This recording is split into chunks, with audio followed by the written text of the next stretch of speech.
Next ہیں جی سرمد علی ہیں loyal پور سے، اور وہ کہتے ہیں جی عید گزر گئی ہمیشہ کی طرح اس بار بھی سرحد پہ اور اندرونی محاذ پہ پاک فوج کے جوان اپنے فرض کی خاطر موجود رہے۔ کل بلوچستان میں دہشت گردوں کے ساتھ مقابلے میں پاک فوج کے میجر سمیت 6 جوان شہید ہوئے، تو پاک فوج کی ان لازوال قربانیوں پہ آپ کا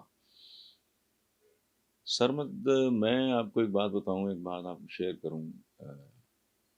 65 وار کے شہید میرے ایک کزن ہیں جو مجھے چھوٹے بھائیوں سے بھی زیادہ عزیز رکھتے تھے، وہ 65 وار میں شہید ہوئے۔ ان کے نام پہ لاہور میں سڑک بھی ہے۔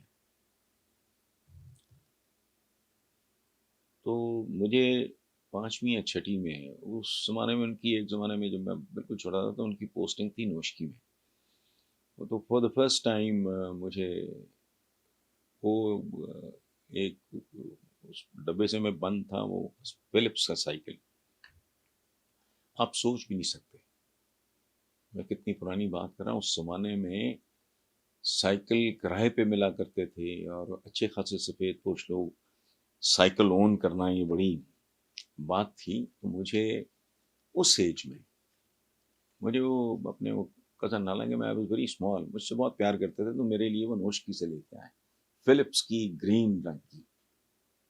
وہ ایسے ہی ہے، میں نے زندگی میں پھر مرسیڈیز 30 سال پہلے مرسیڈیزیں بھی رکھیں، لینڈ کروزرز بھی، پراڈوز بھی، لیکن جو مزہ آیا نا وہ تو شہداء کیا جو موجود ہوتے ہیں وہ بارڈر لائن کے۔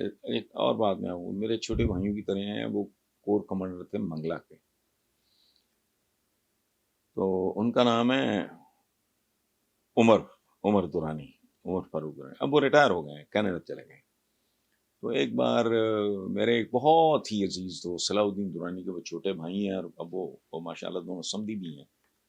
عمر کی جو بیٹی ہے، ہماری بیٹی، وہ صلاح الدین دورانی میں جو میرے کلاس فیلو تھے، ان کے بیٹے کے ساتھ بیائی ہوئی ہیں۔ تو ایک بار ہم منگلا بھی وے ٹوگیدر، وہ کور کمانڈر منگلا تھے، تو گھومتے پھرتے، it's a beautiful place, raft وغیرہ پہ ہم نے لنچ کیے، ڈنر کیے، یہ وہ سارا۔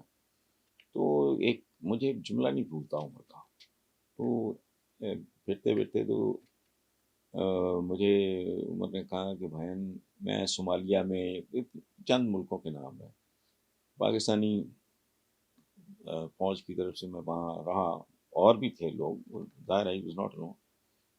کہتے ہیں کہ میں کئی بار موت کو اتنے قریب سے دیکھا، اگر میں انہی دنوں شہید ہو گیا ہوتا تو آپ اور سلو بھائی، یعنی عمر دورانی کے بڑے بھائی صلاح الدین دورانی، تو آپ کبھی کبھار باتوں میں میرا ذکر آ جاتا تو آپ مجھے یاد کیا کرتے۔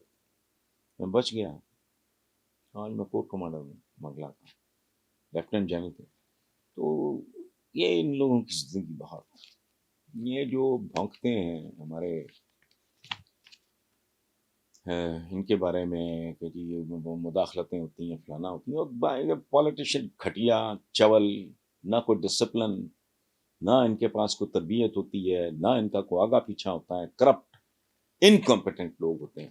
پھر یہ فوج کے بارے میں بات کرتے ہیں تو میں ان کی قربانیوں کے بارے میں I am too small too humble a man, میں نے کیا ٹریبیوٹ دینا ہے۔ تو بہرحال ہماری فوج، اور ایک بات چلتے چلتے میں آپ کو، پتہ نہیں آپ کی نظر سے گزرا ہے یا نہیں، میجر گروور ہیں انڈیا کے، ریٹائرڈ میجر، ظاہر ہے وہ پاکستانی ہو سکتے ہیں، ٹھیک ہے۔ ان کا میں سیل فون نہیں رکھتا، اور میں سوشل میڈیا وغیرہ کیا، میں عام میڈیا بھی نہیں دیکھتا۔ تو میں نے جب میجر گروور صاحب کا وہ سنا، جو بھی اس کو کہتے ہیں انٹرویو تھا کوئی، وہ بات آپ ذرا میجر گروور صاحب کی سنیں، انڈین ریٹائرڈ میجر۔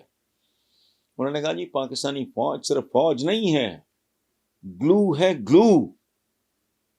پھر انہوں نے اس کو اردو میں بیان کیا کہ وہ گوند ہے، گوند، جس نے اس ملک کو جوڑ کے رکھا ہوا ہے۔